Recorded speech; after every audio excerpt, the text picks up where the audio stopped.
දෙමව්පියන් හැටියට අපි අපේ දරුවන්ට සපත්තුවක් හරියට දාන තැන ඉඳලා බයිසිකලයක් පදින විදිහ වෙනකම් උගන්වනවා. ඒත් අපි කවදාවත් දරුවන්ට පුංචි කාලෙදිම මුදල් කියන දේ ගැන කියලා දෙන්න උත්සාහ කරලා තියෙනවද? ඉතින් අද මේ වීඩියෝ එකෙන් කියලා දෙන්න හදන්නේ අපේ දරුවන්ට කුඩා කාලෙදිම මුදල් පරිහරණය ගැන කියලා දෙන්න පුළුවන් මූලික උපදෙස් කිහිපයක් ගැනයි. අපේ පුංචි දරුවන්ට උපන්දිනයකදී වගේම විවිධ උත්සව අවස්ථාවලදී තෑගි විදිහට වැඩිහිටියන්ගෙන් මුදල් හදා ලැබෙනවා. අපි දැන් බලමු ඒ විදිහට දරුවන් අතර ලැබෙන මුදල් හරි විදිහට කළමනාකරණය කරන්න ඔවුන් උනන්දු කරවන්නේ කොහොමද කියලා.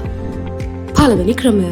ඔවුන් සතු මුදල් විධිමත් සහ විශ්වසනීය ස්ථානයකට එසේත් නැතිනම් බැංකු ඉතුරුම් ගිණුමක ඉදිරි කරන්නට හුරු කරවන්න. දෙවැනි ක්‍රමය. ඔවුන්ගේ අනාගත ඉලක්ක වෙනුවෙන් ඉදිරි කරන්නට උනන්දු කරවන්න. උදාහරණයක් ලෙස එක්වරක් තුළ ඔවුන් කැමති සෙල්ලම් බඩුවක් ලබා ගැනීමට හෝ ඔවුන් ප්‍රිය කරන විනෝද ගමනක් යාමට වැනි ඉලක්ක වෙනුවෙන් ඔවුන්ව උනන්දු කරවීමෙන් ඔවුන් ඉදිරිය සඳහා ඇති කැමැත්ත තවත් වර්ධනය කර ගැනීමට පුළුවන්. තුන්වෙනි ක්‍රමය. අවශ්‍යතා සහ වුවමනා අතර ඇති වෙනස ඔවුන් හට පහදා දෙමින් මුදල් වියදම් කිරීමට පෙර ඒ පිළිබඳව හොඳින් සිතා බලා එය මේ මොහොතේ ලබා ගැනීමට අවශ්‍යද?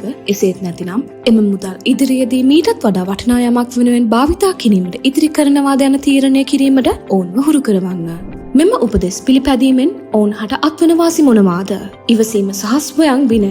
දරුවන් හට මුදල් නිසි ලෙස පරිහරණය කිරීමට ඉගැන්වීම අනවශ්‍ය වියදම් හඳුනාගෙන ඒවා අවම කර ගැනීමට මෙන්ම ඉදිරි කිරීම මගින් ලැබෙන ප්‍රතිලාභ වටහා ගැනීමට උපකාරී වෙනවා.